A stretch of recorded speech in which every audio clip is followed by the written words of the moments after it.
Hello अरमान, कहीं stalker अरमान के room में तो नहीं?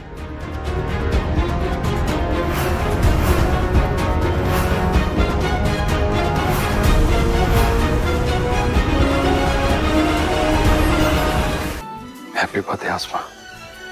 पापा, ऐसा वीर ज़ारा वाला असली प्यार तो सिर्फ इंडिया में हो सकता है। पापा प्लीज ले चलो ना मुझे इंडिया। अगर आप मुझे इंडिया नहीं जाने देंगे तो मैं कोई ना कोई कनेक्शन निकाल लूंगी इंडिया जाने का। क्यों? वहां से कोई राजकुमार आएगा जिसके साथ उठकर तू इंडिया चली जाएगी। वीरे, वो कलौनी है आपका, वो कह रहे थे केक कटने से पहले आएगा सबको हंसाने, मतलब भाभी को हंसाने। अच्छा मैं देखता हूँ।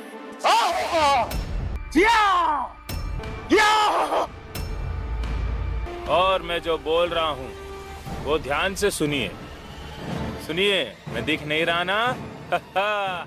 कबीर ने किया आसमा का बर्थडे खराब, आया जोकर बनकर बर्थडे में। हेलो गाइस, मैं हूं रूपाली और आप देख रहे हैं टेलीफ्लिक्स। तो भाई जैसा कि उदारियों के एपिसोड में हमने देखा ना कि जो आसमा होती है वो अभी भी अरमान को माफ नहीं कर रही है और अरमान क्या कुछ करने को तैयार है। अब अरमान उससे माफी भी मांग रहा है और उसके हाथ भी जोड़ चुका है और अब तो अरमान उसके घर पर ना पहरेदारी भी कर रहा है।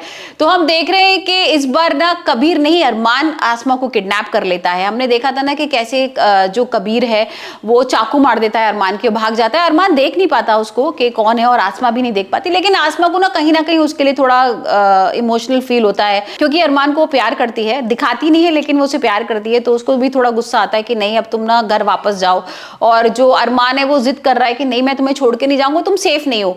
और इसके बाद भाई जो अरमान है ना वो उसको किडनैप कर लेता है आसमा को और अपने घर लेके आ जाता है और कमरे में बंद कर देता है और चाबी अपने हाथ में रख लेता है। जिसके बाद ना जो घर वाले और एकम है ना उनको बहुत गुस्सा आने लगता है। आसमा के पापा भी आ जाते हैं और आसमा अंदर से चिल्ला रही है कि तुम मुझे बाहर निकालो, मैं तुम्हारे साथ यहाँ रुकना नहीं चाहती, मैं अपने घर जाऊंगी, मैं सेफ हूं वहां पर।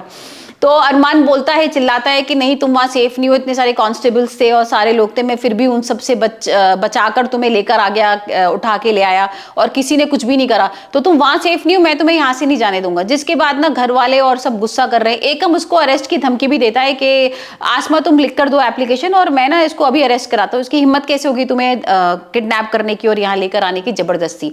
जिसके बाद आसमा बोलती है कि नहीं रहने दो और मैं घर चलती हूँ। लेकिन वहां पर सारे घर वाले हैं, अरमान के पापा है, उसकी बहन है, उसकी मम्मी है, सब लोग बोलते हैं, बीजी बोलती हैं कि भाई तुम्हारा बर्थडे है और सब सेलिब्रेट करना चाहते हैं तो रुक जाओ। जिसमें आसमा कहती है कि ठीक है मैं रुक जाती हूँ। और फिर हम देख रहे हैं कि एक्चुअली जब केक कट रहा होता है तो लाइट चली जाती है और इतने में जोकर बन के कबीर आ जाता है आसमा के पीछे और आसमा से बोलता है हैप्पी बर्थडे और आसमा डर जाती है। अब ये देखना होगा कि अरमान क्या बचा पाएगा कबीर से, क्योंकि कबीर भाई जोकर की ड्रेस में आया है तो पहचान ही नहीं पाता है कोई भी। और क्या कबीर उसको किडनैप करके ले जाएगा या कबीर वहीं पर सबके साथ मनाएगा आसमा का बर्थडे। मतलब एक्चुअली उसने बोला था ना कि मैं भी तुम्हारा बर्थडे बनाऊंगा और वो तुम्हारे घर पर ही आके बनाऊंगा, तो वो घर पर ही आके जोकर की ड्रेस में बना रहा है, तो किसी को भी नहीं पता लग रहा कि कबीर है। तो अभी ये देखना होगा कि आसमा और घर वालों को जब पता लगेगा कि कबीर है इन सबके पीछे तो क्या रिएक्शन होगा। क्या कबीर की दोस्ती टूट जाएगी आसमा के साथ, क्या उसको अरेस्ट कर लेंगे या कबीर का सच आएगा ही नहीं सामने, ये देखने वाला ट्विस्ट होगा। और वैसे आप में बताइए कमेंट्स में कि आपको क्या लग रहा है कि जब कबीर का सच आएगा क्या अरमान उसको छोड़ेगा और क्या ये आलिया और कबीर का कुछ प्लान है। क्योंकि भाई आलिया भी देख रहे थे ना कुछ प्लानिंग कर रही है आसमा और अरमान को अलग करने के लिए और वो इस समय गुस्से में भी है क्योंकि अब देख रहे हैं ना कि कैसे वो दोनों एक होते जा रहे हैं, कैसे वो करीब आते जा रहे हैं और अब तो घर वाले और एकम भी उन दोनों को करीब लाना चाहते हैं। तो ये भी देखना होगा कि शायद कबीर और आलिया मिलकर कुछ प्लानिंग तो नहीं कर रहे हैं।